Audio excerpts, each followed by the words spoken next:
마태복음 16장 16절로 20절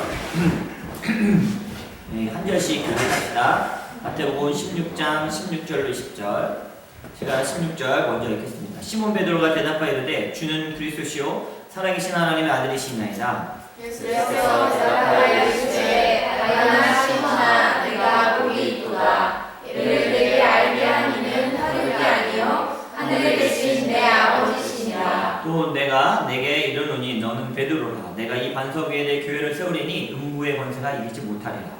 내가 성문 열쇠를 내게 주리니 내가 땅에서 무엇이든지 내면 하늘에서도 낼 것이요 내가 땅에서 무엇이든지 풀면 하늘에서도 풀리라 하시고. 이 같이 읽습니다. 이에 제자들에게 경고하사 자기가 그리스도인 것을 아무에게도 이르지 말라 하시니라. 아멘. 기도하겠습니다. 하나님 감사합니다. 우리가 주님을 그리스도로 고백하는 이 믿음 위에 교회를 세워주심을 감사합니다. 하나님과 날마다 승리하길 소원하며 예수님의 이름으로 기도합니다. 제가 치유회복되어 세계를 품자. 치유회복되어 세계를 품자. 오늘 말씀에 기록된 문자 믿음의 고백 위에 세워진 교회. 믿음의 고백 위에 세워진 교회. 오늘 제가 이 말씀을 준비를 했는데 상당히 많아서 아마 두 번 나눠서 전해야 되지 않을까. 하나님께서 계속 우리에게 교회에 대한 말씀을 우리에게 주십니다. 그 말씀은 우리가 교회에 대한 사명을 잘 알고 하나님이 원하시는 교회를 세워가길 원하시기 때문입니다. 우리가 하나님의 교회를 잘 세우길 예수님의 이름으로 축복합니다. 네. 여러분은 교회 하면 어떤 이미지가 떠오릅니까? 따뜻한 이미지입니까? 즐거움입니까? 아니면 교회 가면 재미있다, 사랑스럽다, 뭐 아니면 안쓰럽다, 부담감이 생긴다, 뭐 졸린다, 뭐 지루하다, 이런 여러 가지 의미가 여러 이미지가 떠올 것입니다. 근데 우리가 믿음을 갖고 매주 교회에 다니는데 교회는 어떤 곳일까? 교회는 어떻게 세워져야 되는가? 교회를 통해서 하나님이 기대하는 게 무엇인가? 오늘 말씀을 통해 좀 깨달았으면 좋겠습니다.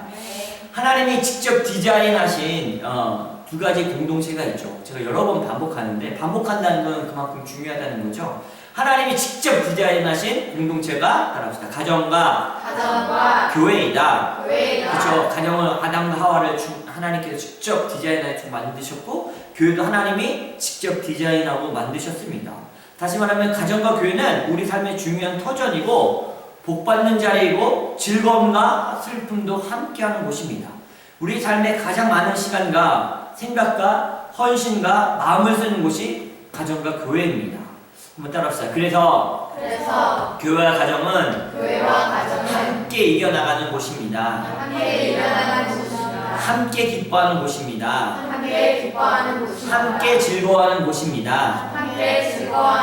함께 복받는 곳입니다. 네, 가정을 행복하게, 교회를 행복하게 우리는 함께하는 그런 저와 여러분 되시길 바랍니다. 첫 번째, 우리가 교회의 믿음의 고백 위에 세워진 교회 첫 번째로 우리가 나누고 싶은 것은 따로 회심에서 사귐으로. 자, 성경에서 교회라는 단어가 제일 먼저 나온 본문이 바로 오늘 마태복음 16장 18절 말씀입니다. 같이 한번 읽을까요? 시작. 또 내가 내게 이르노니 베드로라 내가 이 반석 위에 내 교회를 세우리니 음부의 권세가 이기지 못하리라. 이 사건의 앞에는 어떤 일이 있었냐면 5,000명을 먹이신 오병이에요. 네, 물고기 2마리와 떡 5개로 5,000명을 먹이신 사건. 그리고 그 전에는 4,000명 7병이요. 7 떡과 물고기 2마리로 4,000명을 먹으신 기적의 이야기 뒤에 나오는 이야기입니다. 사람들이 다 기적을 본 거죠. 기적에 놀랐고 그 예수님이 하시는 일에 혹시 메시아가 아닐까 하는 생각도 갖고 오 대단한 사람이다 라는 생각들을 가졌습니다. 그런데 기적을 봤다고 다 예수 믿는 것이 아니더라고요. 오늘 기적을 보았다고 예수 믿는 건 아닌데 그저 신기하고 놀라고 넘어가는 사람들이 많이 있었죠. 그 기적을 보면서. 자, 그 기적 사건 이후에 그래서 이제 예수님이 이제 제자들을 데리고 이제 북쪽에 있는 빌립보라는 지역으로 향하십니다. 이것은 이 고백이 어디서 있었냐면 빌립보 가이사라는 지방에서 며칠을 올라가셔서 제자들 데리고 여기를 가신 거예요.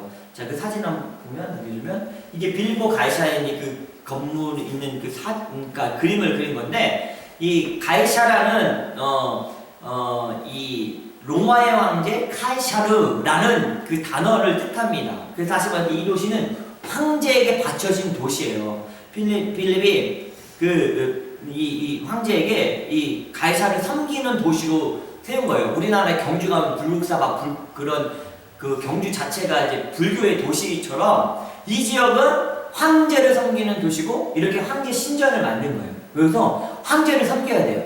그러니까 이 로마의 황제에게 당신은 나의 주이시고 황제이십니다라는 고백을 해야 된다는 거예요. 그곳에서 예수님이 제자들에게 물어봅니다. 사람들이 날 누구라고 하느냐? 그 사람 한번 물어보세요. 예수님이 당신에게 누구입니까? 예수님은 당신에게 누구입니까? 대답하고 싶죠? 세례자 요한이라고도 하고 엘리야라고도 하고 예레미야나 다른 뭐 예언자나 선지자 중에 한 사람이라고 합니다. 사람들 왜 이렇게 대답했을까요? 예수님이 평범한 사람이 아니라는 것은 알고 있었죠. 네, 기적을 봤으니까요. 그런데 그저 선지자급 성인의 한 사람으로 거까지 아는 것에서 끝났다는 겁니다. 비범한 사람이라고 여기는 것과 구원자로 여기는 것은 다른 것이죠. 예, 뭐 교회 바깥에서 4대 성인 중에 한 분 뭐 이렇게 얘기하기도 합니다. 이때 예수님이 질문하십니다. 그러면 너희는 나를 누구라고 하느냐? 한번 물어보세요. 예, 당신은 예수님이 당신에게 어떤 분이십니까? 대답해 주세요. 당신에게 예수님이 어떤 분이십니까? 고백해 보세요. 어떤 분이십니까? 이때 베드로가 대답하죠. 너무나 잘 알고 있는 주님은 살아계신 하나님의 아들이며 그리스도시고 메시아이십니다. 주는 그리스도시요 살아계신 하나님의 아들이십니다. 따라서 주는 그리스도시요 살아계신 하나님의 아들입니다. 베드로의 삶을 보면 참 이 베드로의 열정, 급한 성격, 그렇지만 저한테 딱 되게 마음에 드는 성격이에요. 정말 느린 거 별로 안 좋고 빨리빨리 대답하는 거 좋아하는데 베드로의 열정과 빠른 행동과 말로 아무도 말 못하게 주는 그리스도이십니다. 살아계신 하나님 아들입니다. 딱 이러니까 오 잘했어. 예수님 칭찬하시잖아요. 그래서 이 보면 난 베드로를 보면서 참 이 타이밍을 잘 아는 인간미 있는 사람이다라는 생각이 듭니다. 그래서 베드로는 예수님 안에서 신성을 고백하고 있습니다. 이때가 아까 사전에 말한 로마 황제를 고백해야 돼요. 이 로마가 점령하고 있기 때문에 1년에 한 번씩 나의 주인은 카이사르입니다. 로마의 황제가 나의 주인입니다. 라고 고백을 해야 먹고 살아갈 수 있었어요. 길드라는 그 상업 그 조합에도 들어갈 수 있고 물건을 팔 수 있고 물건을 받아올 수 있어요. 심지어는 그걸 고백하지 않으면 잡혀갑니다. 잡혀가서 요즘 말하는 반국가 세력이 되는 거예요. 아니 지금 우리의 주인을 고백하지 않고 다른 사람을 주인으로 고백한다고? 로마인들이 기독교를 핍박할 때 물어봤어요. 주님은 누구냐? 이렇게 자꾸 로마 핍박 시대에 너에게 주인은 누구냐 물어봤을 때 그때 예수님입니다 라고 고백하면 잡혀갔어요. 원형극장에 끌려가고 창에 치여 돌에 맞고 죽고 이런 상황이었다는 거죠. 그 시대에 예수님이 물어보시면 너는 나를 누구라고 생각하냐? 그랬더니 베드로가 뭐라고 고백해요? 주는 그리스도시요 살아계신 하나님의 아들입니다라는 고백을 당당하게 합니다. 이게 엄청난 고백이죠. 따라할까요? 주님이 누군지 알게 되면 내가 누구인지 하나님이 알려주신다. 그래서 알려주시죠. 주님이 누군지 알게 되면 내가 누구인지 하나님께서 알려주신다. 이제는 어떻게 살아가야 되는지 깨닫게 됩니다. 베드로에게 너는 누구다? 라고 말하세요. 너는 반석, 너희 위에 교회를 세우겠다 라고 얘기합니다. 그 교회는 악한 자에게 막아오지 못할 힘을 가지고 있고 그리고 너는 하늘의 열쇠를 받아서 하늘과 땅이 연결된 삶을 살 거야 라고 말해주고 있어요. 뭐라고 말하고 있어요? 땅에서 이해하면 하늘에서 이해가 되고 땅에서 아니하면 하늘에서 아니오가 된대요. 이거 놀라운 얘기 아닙니까? 여러분이 베드로와 동일하게 주는 그리스도시요 살아계신 하나님의 아들입니다 고백하잖아요. 그러면 이 땅에서 여러분 이해하면 하늘에서 예스가 돼요. 여러분이 노하면 하늘에서 노가 된다. 이건 뭐냐면 하늘과 땅은 연결된 삶을 살아가게 된다는 것을 얘기하는 거예요. 예수님을 주로 고백한 사람들 고백 위에 세워진 교회는 하늘과 땅을 연결하는 곳이 된다는 거예요. 교회가 이런 곳이라는 거예요. 이 땅에 교회가 있지만 하늘의 능력과 하늘의 권능과 하늘의 말씀과 이 모든 것을 연결해서 이 땅을 살아갈 힘을 준다는 것입니다. 그래서 여러분 이 얼마나 이 고백이 소중한 거고 이 고백 위에 교회가 세워졌다는 게 놀라운 일이라는 것입니다. 마태복음 18장부터 보면 우리 한번 같이 읽을까요? 20절까지 시작. 진실로 너에게 이르노니 무엇이든지 너희가 땅에서 매면 하늘에서도 매일 것이요 무엇이든지 땅에서 풀면 하늘에서도 풀리리라. 진실로 다시 너에게 이르노니 너희 중에 두 사람이 땅에서 합심하여 무엇이든지 구하면 하늘에 계신 내 아버지께서 그를 위하여 이루게 하시리라. 두세 사람이 내 이름으로 모인 곳에 나도 그들 중에 있느니라. 예수님이 이곳에 우리와 함께 하신 것을 믿습니까? 네. 왜요? 이 말씀을 보니까 두세 사람이 내 이름으로 모인 곳에 나도 그들 중에 있느니라. 그래서 너희가 무엇이든지 땅에서 매면 하늘에서 맬 것이요 무엇이든지 땅에서 풀면 하늘에서 풀리리라. 그래서 여러분 어떻게 말을 해야 돼요? 우리가 믿음의 언어들을 계속 고백해야 되는 게 안 돼도 힘들어도 안 될 거야 힘들 거야 나는 뭐 이렇게 할 게 아니라 믿음의 고백을 계속해야 돼요. 땅에서 풀어야 돼요. 하나님 도와주셔서 모든 일이 될 거야. 하나님이 역사하실 거야. 우리는 주님의 능력으로 살아갈 거야. 이런 고백들이 계속 땅에서 풀면 하늘에서 풀어져서 그 하늘의 은사들이 하늘의 능력들이 이 땅에 임할 줄로 믿습니다. 이게 정말 중요한 거죠. 교회가 하늘과 땅을 연결하는 매우 독특한 영적 전체성과 신비를 가졌다는 것이죠.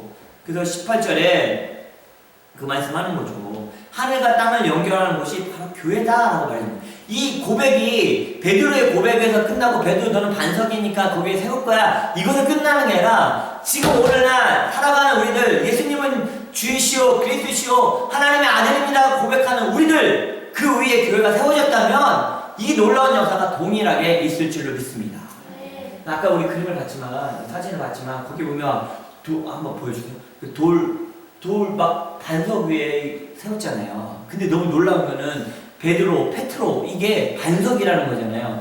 이것들은 다 무너졌어요. 지금은 그리스에 이게 없어요. 로마에 없어요. 근데 그 반석 믿음의 고백 위에 세워진 교회는 지금 예수님 이후로 2000년이 훨씬 지났는데 교회가 얼마나 많이 세워지고 있습니까? 저렇게 세상의 왕을 카이사르를 왕으로 황제를 모셨던 그 놀라운 신전들은 다 무너졌지만 믿음의 고백 위에 세워진 반석 위에 세워진 교회는 지금까지 무너지지 않고 동일하게 오늘도 역사하고 있다는 것입니다. 그래서 이 교회의 주인은 누구이십니까? 바로 예수님이십니다. 주님이 교회의 주인이신다는 거죠. 물어보죠. 이 교회가 누구 거야? 그럼 여기 등기가 이 교회 건물, 여기는 우리 건물이 아니지만, 한국 같은 경우는 교회 등기가 노예로 되어 있네, 총회로 되어 있네, 개인으로 되어 있네, 이렇게 해서, 라고 말하지만, 실질적으로 교회는 바로 주님의 것입니다. 그래서 그 당시 교회는 어떤 곳이었어요? 예수 이름으로 모인 두세 사람의 모임, 그게 교회였어요. 초대교회는 엄청나게 예수를 교회는 부흥했지만 다시 가서 이렇게 할 때 가정에서 시작했어요. 두세 사람이 시작을 했다는 거예요. 그러나 그게 진정한 교회였다는 거죠. 에클레시아라는 게 교회라는 단어 여러분 잘 알고 있잖아요. 이 에클레시아는 뭐냐면 불러 모으다는 뜻이 있어요. 그러니까 예수님의 주유로 고백한 자들의 부르심을 받아 모인 것이 바로 에클레시아 공동체라는 겁니다. 사도행전 19장 39절 한번 같이 한번 볼까요? 읽어봅시다. 시작. 만일 그 위에 무엇을 원하면 정식으로 미네에서 결정할지라. 고대 그리스 사회에서 미네는 시민들이 모이는 총회였어요. 여러분 혹시 사회 시간에 배웠을지 모르지만 정치 신의 장소 그리스는 아크로폴리소라는 거 들어보셨잖아요. 그리고 그 시장 아고라 이런 거 들어봤잖아요. 예. 이 아고라가 이제 그 아테네 민주주의 정치의 꽃을 피운 장소잖아요. 아고라라는 것이 같이 모이다는 거예요. 사진을 보여주면 그리스 가면 이렇게 아고라 광장의 모습이 남아 있습니다. 여러분들 그리스 한 번씩 다 가보시길 바랍니다. 예, 왜냐면 성지이기 때문에 바울의 그 복음을 전했던 루터, 그러면서도 그리스가 많은 신들을 섬겼지만 복음화율이 참 작았던 그런 나라이긴 한데, 이 아고라에 모여서 미네를, 그러니까 사람들이 모여서 그 회의를 했던 장소를 바로 얘기하는 거예요. 그래서 만일 그의 무엇을 원하면 정식으로 미네에 결정한지라 라고 하면서 이 미네를 얘기하는데, 다시 말하면 에클레시아는 예수님이 주인이라고 고백하는 그분의 백성이라는 정체성을 가진 사람들이 모인 곳, 이렇게 미네처럼, 그것이 교회라는 거죠. 그래서 교회는 여기서 말하는 우리가 다시 한번 깨달아야 될 것은 뭐냐면, 주로 예수님은 주로 고백한 사람들이 함께 모여서 그분의 삶을 따라가는 영적인 가족이 된다는 것입니다. 우리 옆 사람에게 한번 축복의 말씀해 주실까요? 당신과 나는 영적인 가족입니다. 당신과 나는 영적인 가족입니다. 그래서 이것이 사귐의 공동체라는 거예요. 그러니까 하나님과 사귐이 우리가 회심해서 사귐으로 넘어가는 교회, 그것이 교회의 모습이라는 겁니다. 교회는 건물이 아니라 예수 그리스도 안에서 함께 모이는 곳이 교회입니다. 어떤 예배 공간이 우리 교회는 아니냐를 규정하는 것이 아니라 그곳에 있는 사람들이 예수님을 주로 고백하고 있느냐, 예수님을 믿고 있느냐, 이것이 교회를 규정하는 거예요. 여러분, 예수님 믿으십니까? 네. 예수님은 하나님의 아들로 고백하십니까? 네. 여러분은 구원자로 고백하십니까? 네. 근데 우리 성경에 보면 이제 예수님, 예수 이름으로 우리는 구원받는 겁니다. 믿으세요? 네. 죄에서 딜리버리 되는 거예요. 근데 여러분, 성경을 계속 읽어보면 천국은 어떻게 가야 돼요? 네, 천국은 예수 믿은 구원받은 백성이 구원받은 자의 삶을 살아내야 돼요. 그래서 천국 가는 게 쉬운 거라고 생각하면 안 돼. 내가 주로 시인했다고 다 천국이야 라고 오해하면 안 됩니다. 성경에서는 예수 이름으로 구원을 받습니다. 죄에서 건짐을 받습니다. 그러면 이 구원받은 자의 삶을 살아가야 돼요. 형제를 사랑해야 되고, 하나님의 헌신해야 되고, 우리 삶을 드려야 되고, 모여서 예배해야 되고, 이런 삶이 없다면 진짜로 믿는 게 아니죠. 그래서 여러분, 구원받는 자의 삶을 살아서 우리 모두 다 천국 백성 되시길 바랍니다. 그래서 우리 죄를 고백해야 돼요. 예수님이 우리를 구원해 주셨는데, 십자가의 피로 다 구원하여 주셨는데 또 죄죠. 그럼 이 죄를 갖고 하나님 앞에 갈 수 없잖아요. 그리고 우리는 날마다 거룩한 삶을 추구하고 예수 그리스도를 고백하고 우리 죄를 씻으려고 날마다 회개하는 일이 있어야 될 줄로 믿습니다. 그래서 교회는 회심에서 하나님과의 사귐으로 넘어가는 공동체가 바로 교회의 공동체라는 거예요. 회심을 해야 모인 하나님과의 이 사귐이 일어나는 거 아닙니까? 두 번째 따라합니다. 사귐에서 헌신으로. 사귐에서 헌신으로. 두 번째 이제 교회 공동체는 이제 우리가 회심됐어요.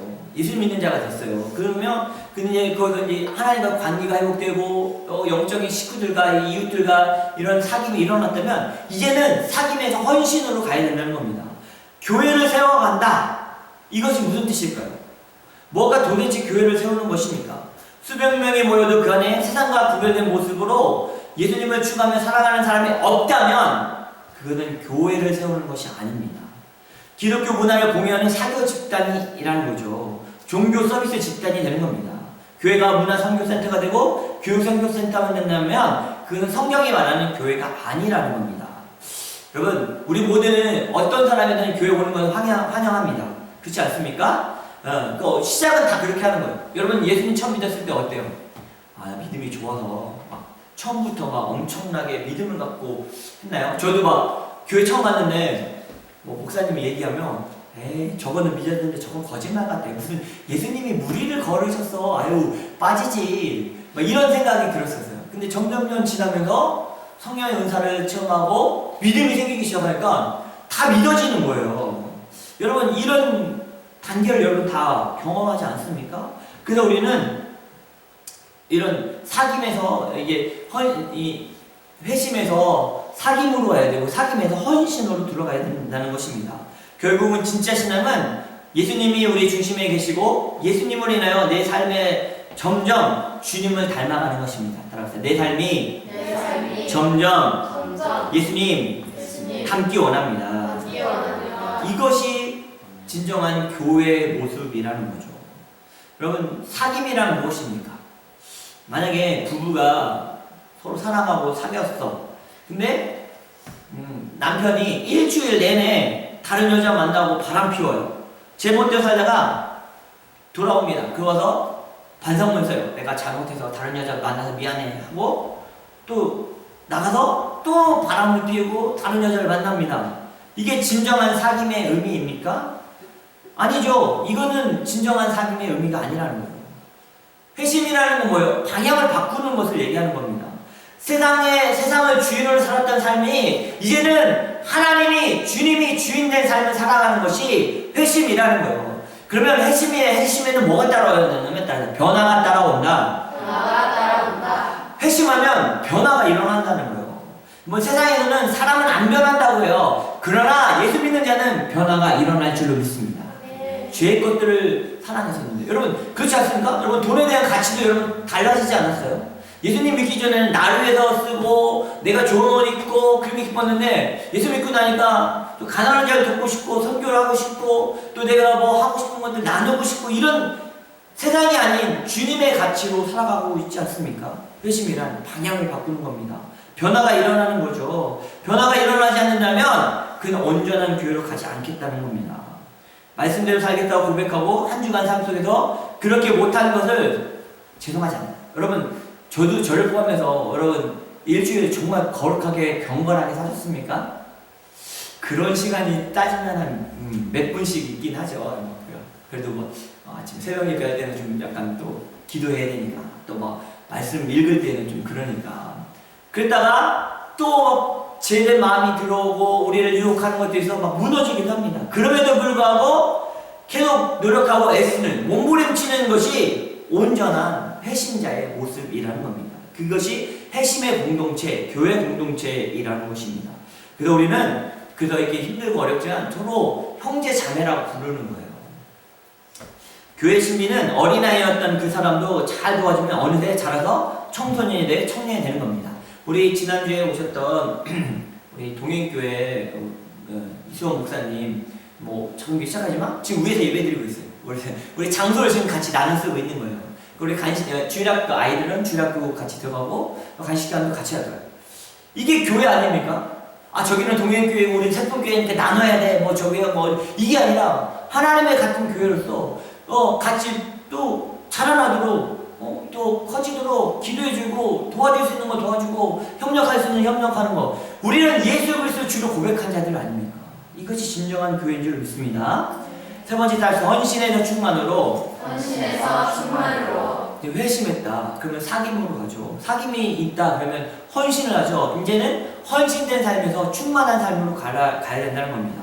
교회는 머리 대신 주님께로 향하여 세상으로부터 모여드는 것이고 그 안에서 점점 성숙해 가는 겁니다. 우리 옆 사람 보고 얘기해 주세요.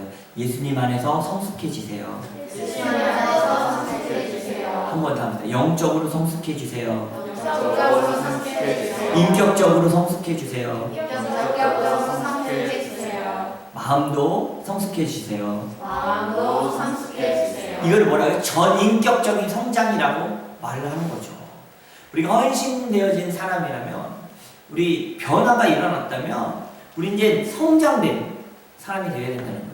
예수님 주위에 얼마나 많은 사람들이 따라다녔어요? 수천 명, 뭐 수만 명 가까이 따라다녔습니다. 근데 그들 중에 제자라고 부르는 사람들은 불과 몇 명 되지 않았어요. 제자의 폭도 다양했죠. 12제자, 근데 500여 성도, 500여 제자, 그중에 120명의 제자, 뭐 70인 제자, 뭐 이렇게 얘기하지만 가장 예수님 가까이 있었던 12명을 뭐라고 불렀냐면 사도라고 불렀습니다. 그리고 바깥에 있는 사람들을 무리라고 불렀어요. 제자와 무리는 다르다는 겁니다. 여러분 무리가 될 것입니까? 제자가 될 것입니까? 이제는 우리는 이 구원도 이루어가라고 구원을 이루어가는 천국의 백성 하려면 결국은 헌신에서 충만해서 제자된 삶을 살아가야 될 줄 믿습니다. 그 교회가 자라나는 게 숫자적으로도 자라야 되지만 우리 인격적으로 영적으로 모든 면에서 자라나야 된다는 거예요. 우리 세품교회는 이렇게 자라나는 성도들 되길 바랍니다. 그래서 헌신된 삶으로 살고 충만한 삶으로 살아야 됩니다. 인격적으로도 충만해야죠. 많은 분들이 예수 왜 안 믿느냐라고 물어보면 내가 아는 뭐 권사님, 장로님이 사기쳤어요. 날 힘들게 했어요. 고통스럽게 했어요. 근데 그 안 가. 이런 일들이 일어나잖아요. 그 일이 왜 일어납니까? 회심에서 머무니까. 자라나지 않으니까, 헌신하지 않으니까, 그 충만한 인격으로 예수님의 성품을 닮아가는 교회가 되지 못했기 때문입니다. 우리 교회는 예수님 닮아가는 교회 되길 예수님의 이름으로 축복합니다. 제자가 되시길 바랍니다. 우리가 제자가 되기 위해서는 건너야 될 그 한 걸음이 누군가에게는 바다보다 넓습니다. 제자가 되기 위해서는. 그래서 따라서 제자들은 이제는 예수님과 같은 방향으로 걸어갑니다. 자기 삶에서 소중한 시간을 내서 예수님을 따라다니기 시작하는 거예요. 예수님의 제자들도 예수님 부르셨을 때 어떻게 했어요? 금을 버리고 따라다녔어요. 이 선주였다는 거죠. 배도 자기 거였어. 그물도 그 엄청난 세리였던 마태도 자기 그거 다 버리고 예수님 따랐잖아요. 돈 잘 벌었던 사람들이에요. 똑똑했던 사람들도 있어요. 그런데 다 내려놓고 예수님과 같은 방향을 걸어가기 위해서, 예수님을 따라가기 위해서 다 버렸다는 겁니다.